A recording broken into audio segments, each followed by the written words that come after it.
Kinabahan po ba kayo? Sobrang kinabahan kasi finally nag-debut na ako sa isang girlfriend. Ayun po, Bini Justin po. Papa SB, salamat. Joke lang.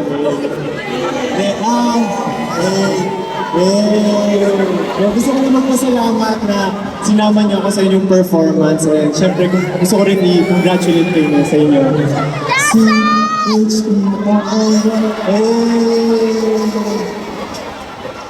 Thank you so much. Good job!